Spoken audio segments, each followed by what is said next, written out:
নমস্কার বন্ধুরা, তোমাদের প্রিয় ইউটিউব চ্যানেল জিকে ম্যানেতে তোমাদের স্বাগত। বন্ধুরা, প্রত্যেক দিন হুবহু কমনযোগ্য জিকে সিরিজ যে শুরু করেছি আমরা, আজকে নতুন একটা সেট যেখানে গুরুত্বপূর্ণ প্রশ্নগুলো তোমাদের সামনে তুলে ধরবো, যেগুলো আপকামিং পরীক্ষার জন্য খুবই গুরুত্বপূর্ণ। এবং এই প্রশ্নগুলো কিন্তু mixed GK plus current affairs দুটো মিলিয়ে কিন্তু করা হচ্ছে। এবং এই সিরিজটা কিন্তু অলরেডি আমাদের অনেকগুলো সেট হয়ে গেছে। যারা দেখোনি তাদের জন্য একটা লিস্ট আমরা বানিয়ে দিয়েছি, প্লে লিস্ট। অবশ্যই সেগুলো দেখে যাও, আপকামিং পরীক্ষা কিন্তু এখান থেকে প্রশ্ন তোমরা কমন পাবে। তাহলে চলো, প্রথম প্রশ্ন দেখতে পাচ্ছ, আলেকজান্ডার ভারতে কবে আগমন করেছিলেন? 326 খ্রিস্টপূর্ব, 350 খ্রিস্টপূর্ব, 312 খ্রিস্টপূর্ব না 300 খ্রিস্টপূর্ব? তো উত্তর হবে অপশন এ, 326 খ্রিস্টপূর্বে আলেকজান্ডার ভারতবর্ষে আগমন করেন। এখান থেকে আরও একটা প্রশ্ন থাকে যে আলেকজান্ডার কত মাস ভারতে ছিলেন? সেটা হচ্ছে 19 মাস তিনি কিন্তু ভারতে ছিলেন। ঠিক আছে, নেক্সট যে প্রশ্নটা, যে বাংলা সাহিত্যের নবযুগের সূচনা কার দ্বারা হয়েছিল? রবীন্দ্রনাথ ঠাকুর, ঈশ্বরচন্দ্র বিদ্যাসাগর, বঙ্কিমচন্দ্র চট্টোপাধ্যায় না মাইকেল মধুসূদন দত্ত? উত্তর হবে অপশন ডি, মাইকেল মধুসূদন দত্তের দ্বারা বাংলা সাহিত্যের নবযুগের সূচনা হয়েছিল। নেক্সট আমরা দেখব 3 নম্বর, ইউনেস্কো যে হেডকোয়ার্টার কোথায়? তো 4টে অপশান রয়েছে, দেখতে পাচ্ছ। কী নিউ ইয়র্ক, লন্ডন, জেনেভা না প্যারিস? তো উত্তর কী হবে? উত্তর হবে প্যারিস। ঠিক আছে, তো অর্থাৎ প্যারিস কোথায় রয়েছে? ফ্রান্সে। তো ফ্রান্সের প্যারিসে ইউনেস্কো সদর দপ্তর বা হেডকোয়ার্টার রয়েছে। নেক্সট আমরা দেখব জলধারা এই শব্দটি কিসের প্রতীক? নদী, পাহাড়, বৃষ্টি না সাগর? তো উত্তর হবে অপশন এ, নদী। নেক্সট আমরা দেখে নেব কী বলছে, যে জ্ঞানপীঠ পুরস্কার জয়ী প্রথম মহিলা ছিলেন কে? আশাপূর্ণা দেবী, ইলা ভট্ট, অরুন্ধতী রায় না চন্দ্রাকুমারী? উত্তর হবে অপশন এ, আশাপূর্ণা দেবী। আমাদের বেঙ্গলি রাইটার, তোমরা জানো, তো তিনি কিন্তু জ্ঞানপীঠ পুরস্কার হিসেবে প্রথম মহিলা হিসেবে তিনি কিন্তু জ্ঞানপীঠ পুরস্কার পেয়েছিলেন আশাপূর্ণা দেবী। কিসের জন্য? প্রথম প্রতিশ্রুতি। ঠিক আছে, তো প্রথম প্রতিশ্রুতি তার যে গ্রন্থটা ছিল, প্রথম প্রতিশ্রুতি, সেটার জন্য কিন্তু তিনি পেয়েছিলেন। নেক্সট দেখব WTO, যে এর পুরো কথা কী বা পূর্ণরূপ কী? World travel organisation, world trade organisation, world technology organisation না ওয়ার্ল্ড ট্যুরিজম অফিস? তো কী হবে? উত্তর হবে অপশন বি, অর্থাৎ ওয়ার্ল্ড ট্রেড অর্গানাইজেশন। এটা WTOর পুরো কথা এবং এটির হেডকোয়ার্টার জেনেভাতে অবস্থিত। নেক্সট, গীত গোবিন্দ রচয়িতাকে? বাল্মীকি, কালিদাস, জয়দেব না তিলক? উত্তর হবে জয়দেব। জয়দেব তিনি কিন্তু গীত গোবিন্দ রচয়িতা। নেক্সট 8 নম্বর যে প্রশ্নটা, আল হিলাল পত্রিকার সম্পাদক কে ছিলেন? জওহরলাল নেহরু, গোপাল কৃষ্ণ গোখলে, মৌলানা আবুল কালাম আজাদ না রাজেন্দ্র প্রসাদ? উত্তর হবে অপশন সি, মৌলানা আবুল কালাম আজাদ তিনি কিন্তু আল হিলাল পত্রিকার সম্পাদক ছিলেন। নেক্সট আমরা দেখে নেব পরবর্তী যে প্রশ্ন, কী বলছে, মুঘল সাম্রাজ্যের প্রতিষ্ঠাতা কে ছিলেন? হুমায়ুন, বাবর, আকবর না শের শাহ? তো কী হবে? উত্তর হবে অপশন বি, বাবর। বাবর 1526 খ্রিস্টাব্দে প্রথম পানিপথের যুদ্ধে ইব্রাহিম লোদি বংশের শেষ সম্রাট ইব্রাহিম লোদিকে হারিয়ে কিন্তু মুঘল সাম্রাজ্যের প্রতিষ্ঠা করেছিলেন। নেক্সট দেখব, ডিম্পল কাপাডিয়া কিসের জন্য বিখ্যাত? সাহিত্য, রাজনীতি, চিত্রশিল্প না চলচ্চিত্র? উত্তর হবে অপশন ডি, চলচ্চিত্রের জন্য বিখ্যাত অভিনেত্রী ছিলেন। নেক্সট, ভারতের জাতীয় হেরিটেজ পশু কোনটি? সিংহ, চিতা, হাতি না হরিণ? উত্তর হবে অপশন সি, হাতি। হেরিটেজ পশু বলেছে, তার জন্য কিন্তু হাতি হলো। ঠিক আছে, হাতি। নেক্সট, সংবিধানের জনক কাকে বলা হয়? মহাত্মা গান্ধী, অপশন বি রয়েছে Rajendra Prasad, option C BR Ambedkar না অপশন ডি জওহরলাল নেহরু? উত্তর হবে অপশন সি, BR আম্বেদকরকে ফাদার অফ কনস্টিটিউশন বা সংবিধানের জনক বলা হয়।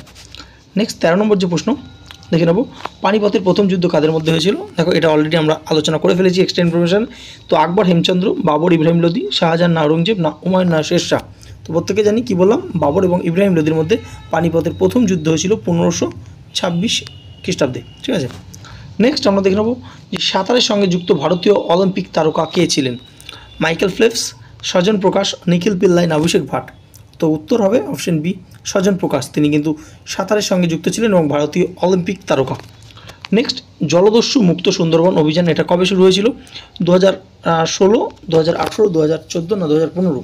তো শুরু হয়েছিল 2016 সালে এবং এটা পুরোপুরি মুক্ত হয়েছিল, সুন্দরবন জলদস্যু দ্বারা মুক্ত হয়েছিল 2018 সালে। ঠিক আছে, নেক্সট আমরা দেখব যে ফাজিলিকা সীমান্ত এটা কোথায় অবস্থিত? রাজস্থান, গুজরাট, পাঞ্জাব না জম্মু কাশ্মীর? উত্তর হবে অপশন সি, পাঞ্জাব। তো পাঞ্জাবে কিন্তু ফাজিলিকা সীমান্ত অবস্থিত, এটা ইন্ডিয়া এবং পাকিস্তান যে বর্ডার হিসেবে কিন্তু পরিচিত। নেক্সট আমরা দেখব পরবর্তী যে প্রশ্ন, দিল্লির কুতুব মিনার নির্মাণ করেছিলেন কে? আকবর, কুতুবুদ্দিন আইবক, ইলতুৎমিশ না গিয়াসউদ্দিন? তো উত্তর হবে অপশন বি, কুতুবুদ্দিন আইবক তিনি কিন্তু নির্মাণ শুরু করেছিলেন, কিন্তু পুরোপুরি কমপ্লিট করে যেতে পারেননি, মারা গিয়েছিলেন। পুরো কাজটা শেষ করেছিলেন ইলতুৎমিশ। ঠিক আছে, নেক্সট, ভারতের ১৭তম লোকসভার স্পিকার কে? ওম বিড়লা, সুমিত্রা মহাজন, মীরা কুমার না ভৈরব সিং? উত্তর হবে অপশন এ, ওম বিড়লা, তিনি ভারতবর্ষের ১৭তম লোকসভার স্পিকার। নেক্সট ১৯ নম্বর, চন্দ্রকেতুগড় কোন জেলায় অবস্থিত? বিখ্যাত আর্কিওলজিক্যাল সাইট চন্দ্রকেতুগড় কোথায় অবস্থিত? পশ্চিম মেদিনীপুর, পুরুলিয়া, জলপাইগুড়ি না উত্তর চব্বিশ পরগনা? উত্তর হবে অপশন ডি, অর্থাৎ উত্তর চব্বিশ পরগনার বেড়াচাপাতে এই চন্দ্রকেতুগড়টা রয়েছে। নেক্সট, চলন্ত পাথর কোন মরুভূমিতে দেখা যায়? সাহারা, থার, ডেথ ভ্যালি না গোবি? উত্তর হবে অপশন সি, ডেথ ভ্যালিতে চলন্ত পাথর দেখা যায়। নেক্সট আমরা দেখব পরবর্তী যে প্রশ্ন কি বলছে, পৃথিবীর বৃহত্তম ২১ নম্বর প্রশ্ন, পৃথিবীর বৃহত্তম দ্বীপ কোনটি? অস্ট্রেলিয়া, গ্রিনল্যান্ড, নিউগিনি না আইসল্যান্ড? উত্তর হবে অপশন বি, গ্রিনল্যান্ড। তো গ্রিনল্যান্ড এটি কিন্তু পৃথিবীর বৃহত্তম দ্বীপ হিসেবে পরিচিত। তোমরা যারা ওয়েস্ট বেঙ্গল যে স্কুলের গ্রুপ সিডির পরীক্ষাটা পাখির চোখ করছো, এবং তোমাদের কাছে কিন্তু একটা দারুণ সুযোগ আছে এই পরীক্ষাটা পাস করার, এবং খুব তাড়াতাড়ি কিন্তু রিক্রুটমেন্টটাও হবে, এক্সট্রা যে সিটও কিন্তু বাড়িয়ে দেওয়া হয়েছে। তো যারা এটাকে পাখির চোখ করছো, তো তোমাদের জন্য আমরা একটা কোর্স নিয়ে এসেছি। সেই কোর্সটা হচ্ছে যে ওয়েস্ট বেঙ্গল স্কুল সার্ভিস যে মক কাম নোটস ব্যাচ, মক কাম নোটস। কারণ কেন বলা হচ্ছে, কারণ এখানে শুধুমাত্র মক না, তোমরা গুরুত্বপূর্ণ নোটস অর্থাৎ চ্যাপ্টার ভিত্তিক নোটস এবং তার এমসিকিউ যেগুলো পুরো বাছাই করে পরীক্ষায় আসার মতো, সেগুলো এরকমভাবে আমাদের তৈরি করা হয়েছে, এগুলো তোমরা এখানে কিন্তু পাবে। তো এখানে তোমরা দেখতে পাচ্ছ কী কী পাবে, আমরা একবার বলে দিই তোমাদের। দেখো, যে গ্রুপ সির টোটাল 20টা মক টেস্ট পাবে তোমরা, এবং যেখানে ম্যাথ, ইংলিশ, জিকে থাকবে, এবং প্রশ্নগুলোর উত্তরগুলো এক্সপ্লেনেশন করে থাকবে, অর্থাৎ মক টেস্ট দেবে তোমরা, তারপর আমরা অ্যান্সার শিট দেবো, অ্যান্সার শিটের সমস্ত কিছু তোমরা পেয়ে যাবে। ঠিক সেরকমভাবে গ্রুপ ডি তো 20টা mock test, full mock test থাকবে, যেখানে ম্যাথ, জিকের প্রশ্নগুলো পুরোপুরি তোমরা পাবে এক্সপ্লেনেশন সমেত। ঠিক আছে, তো এবং কী পাবে এছাড়া কিন্তু ম্যাথের অ্যারিথমেটিক রয়েছে জানো তোমরা পরীক্ষাতে। তো অ্যারিথমেটিকের পুরো ভিডিও ক্লাস চ্যাপ্টার ভিত্তিক, মনে করো যে প্রফিট অ্যান্ড লস থেকে শুরু করে যে রেশিও, প্রপোর্শন, ঠিক আছে, তো নাম্বার সিস্টেম, প্রত্যেক কটা চ্যাপ্টার পুরো ভিডিও ক্লাস, রেকর্ডিং ক্লাস পেয়ে যাবে, অর্থাৎ যখন খুশি তুমি তোমার মতো করে কিন্তু দেখতে পারবে। এছাড়া কি প্রতিটি বিষয় যেমন history, geography, science, polity, static, GK, current affairs, প্রত্যেকটি চ্যাপ্টার ভিত্তিক তোমরা মক টেস্ট দিতে পারবে, এবং তার সঙ্গে কিন্তু চ্যাপ্টার ভিত্তিক নোটসও আমরা প্রোভাইড করছি, যেগুলো পড়লে তোমাদের আর কোনো রকম বই পড়া লাগবে না। ঠিক আছে, তো তোমরা এগুলো পড়েই কিন্তু পরীক্ষা পাস করতে পারবে। তাছাড়া ইংলিশের গুরুত্বপূর্ণ নোটস, পুরো চ্যাপ্টার ভিত্তিক ইংলিশের নোটস, এবং গুরুত্বপূর্ণ ওয়ান ওয়ার্ডস থেকে শুরু করে যে ইডিয়ামস থেকে শুরু করে, অর্থাৎ মনে করো একটা ওয়ান ওয়ার্ডস রয়েছে, তার কিন্তু 4টে অপশনেরই বেঙ্গলি মিনিংও লেখা রয়েছে। যারা নোটসটা দেখতে চাও, অবশ্যই তোমরা আমাদের নিচে যে লিঙ্ক রয়েছে, যে সেখানে গিয়ে তোমরা জানাও আমাদের যে ডেমো নোটস দেখতে চাও, তো দেখিয়ে দিতে পারি আমরা। তো এছাড়াও কি রয়েছে, এছাড়াও সাম্প্রতিক ঘটনাবলী বিগত 1 বছরের পুরো যেটা ইবুকটা তোমাদের দিয়ে দেওয়া হবে, তোমরা সেখান থেকে কিন্তু পড়ে নিতে পারবে, এবং গুরুত্বপূর্ণ বাছাই করা নোটস কিন্তু এখানে দেওয়া হবে। এছাড়াও পশ্চিমবঙ্গের বিভিন্ন পরীক্ষায় বিগত বছরের প্রশ্ন উত্তরগুলো কিন্তু তোমাদের এই নোটস আকারে দেওয়া হবে। তাছাড়া মক টেস্ট তো তোমরা দিতে পারছো। এছাড়াও কিন্তু বিভিন্ন বিষয় যেগুলো বলছিলাম, যে প্রত্যেকটা বিষয়ে কিন্তু নোটস তোমরা এখানে কিন্তু পেয়ে যাবে, এবং এই ব্যাচে ভর্তি হলে তোমাদের কিন্তু আর কিন্তু কোনো রকম ব্যাচে ভর্তি হওয়া লাগবে না। ঠিক আছে, তো এখানে তোমরা দেখতে পাচ্ছ এই যে প্রাইসটা, অনেকে কিন্তু অলরেডি অ্যাডমিশন নিয়ে নিয়েছে।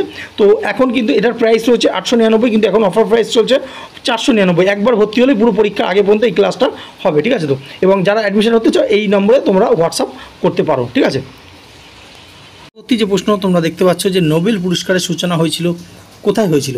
তো সুইডেন, আমেরিকা, ইংল্যান্ড না ফ্রান্স? তো এটা হবে অপশন এ, সুইডেন থেকে নোবেল পুরস্কারের কিন্তু সূচনা হয়েছিল। ঠিক আছে, তো আচ্ছা, নেক্সট আমরা দেখব আরবিআই অর্থাৎ রিজার্ভ ব্যাঙ্ক অফ ইন্ডিয়ার এর সদর দপ্তর কোথায়? দিল্লি, মুম্বাই, কলকাতা না হায়দ্রাবাদ? উত্তর হবে মুম্বাই। মুম্বাইতে আরবিআইয়ের হেডকোয়ার্টার রয়েছে। পরবর্তী প্রশ্ন দেখতে পাচ্ছ, বলছে মৌলিক অধিকার ভারতের সংবিধানের কোন অংশে আছে? মানে পার্ট, কোন পার্টে আছে? তো 4, 3, 2 না 5? উত্তর হবে অপশন বি, অর্থাৎ পার্ট 3তে মৌলিক অধিকার রয়েছে 12 থেকে 35 নম্বর আর্টিকেলের মধ্যে। ঠিক আছে, আচ্ছা, নেক্সট আমরা দেখে নেব কি বলছে, যে ভারতের কোন রাজ্যে সর্বাধিক আদিবাসী জনসংখ্যা রয়েছে? ছত্তিশগড়, ঝাড়খণ্ড, মধ্যপ্রদেশ না উড়িষ্যা? উত্তর হবে অপশন সি, মধ্যপ্রদেশে কিন্তু সর্বাধিক আদিবাসী সংখ্যা রয়েছে। নেক্সট 2025 সালে যে আন্তর্জাতিক যোগ দিবস হলো, আন্তর্জাতিক যোগ দিবস কবে হয়? 21শে জুন। তো যোগ দিবসের থিম কী ছিল? Yoga for peace, yoga for humanity, yoga for health, self and society না yoga for one earth one health? তো কী হবে? এর উত্তরটা হয়ে যাবে অপশন ডি, অর্থাৎ yoga for one earth one health. খুবই গুরুত্বপূর্ণ কিন্তু আপকামিং যে কোনো পরীক্ষার জন্য। ঠিক আছে, নেক্সট, সম্প্রতি কোন দেশ ব্রিক্স যে সম্মেলন হলো সেখানে ব্রিক্সের নতুন সদস্য হিসেবে যোগ দিয়েছে? Ethiopia, Iran, Indonesia, Nigeria? উত্তর হবে অপশন সি, ইন্দোনেশিয়া কিন্তু যোগদান করলো ব্রিক্সে। নেক্সট 28 নম্বর প্রশ্ন, যে 2025 সালে ভারতের প্রথম গ্রিন হাইড্রোজেন ট্রেন চালু হয় কোথায়? চেন্নাই, বারাণসী, সোনিপত না সাচপাস? উত্তর হবে অপশন সি, সোনিপত। তো সোনিপত হরিয়ানা আছে, তো অনেক সময় হরিয়ানা অপশনে থাকবে, তো হরিয়ানাতে কিন্তু প্রথম গ্রিন যে হাইড্রোজেন ট্রেন চালু হলো, ঠিক আছে? তো ভারতবর্ষের প্রথম, মাথা রাখবে। আপকামিং কোনো না কোনো পরীক্ষায় তোমরা ওই প্রশ্নটা কমন পাবেই। নেক্সট, ভারত ও কোন দেশ 2025 সালে বোল্ট কুরুক্ষেত্র নামে সামরিক মহড়া চালু করেছে? ফ্রান্স, জাপান, অস্ট্রেলিয়া না সিঙ্গাপুর? উত্তর হবে অপশন ডি, অর্থাৎ সিঙ্গাপুর কিন্তু ভারত এবং সিঙ্গাপুর দুজন মিলে বোল্ট কুরুক্ষেত্র নামে সামরিক মহড়া চালু করলো। আচ্ছা, পরবর্তী যে প্রশ্নটা, এটা তোমাদের জন্য হোমওয়ার্ক প্রশ্ন। তোমরা জানো যে ওবিসি নিয়ে যে পশ্চিমবঙ্গ বিশেষ করে রাজ্য রাজনীতি কিন্তু তোলপাড় ওবিসি কেস নিয়ে। তো এই ওবিসি পুরো কথা কি, এটা তোমাদের হোমওয়ার্ক। অবশ্যই তোমরা কমেন্ট সেকশনে জানাও, যে প্রথম অ্যান্সার দেবে তার কমেন্টটা পিন করে দেবো। তো 4টে option, other background class, other backward class, other bank court না আদার ব্যাকওয়ার্ড কাউন্সিল? তো কোনটা ওবিসির পুরো কথা, এটা কিন্তু অবশ্যই জানাও। তো এই ছিল 30-30-এ কত পেলে সেটাও তোমরা জানাতে ভুলো না, এবং যারা নতুন চ্যানেলটা সাবস্ক্রাইব করো, পাশে থাকা বেল আইকন ক্লিক করো, কারণ গুরুত্বপূর্ণ যে এই যে মক টেস্টগুলো তোমরা পাচ্ছ, এবং পাশাপাশি এরপর কিন্তু আমরা চ্যাপ্টার ভিত্তিক মক টেস্টও শুরু করব, যেগুলো তোমাদের খুবই ফ্রুটফুল হতে চলেছে। তো তোমরা সাবস্ক্রাইব করে নাও, এবং নিচে আমাদের যে ডেসক্রিপশন বক্সে টেলিগ্রাম লিঙ্ক রয়েছে সেখানে জয়েন হয়ে যাও, সেখানে কিন্তু গুরুত্বপূর্ণ পিডিএফগুলো পেয়ে যাবে। ধন্যবাদ।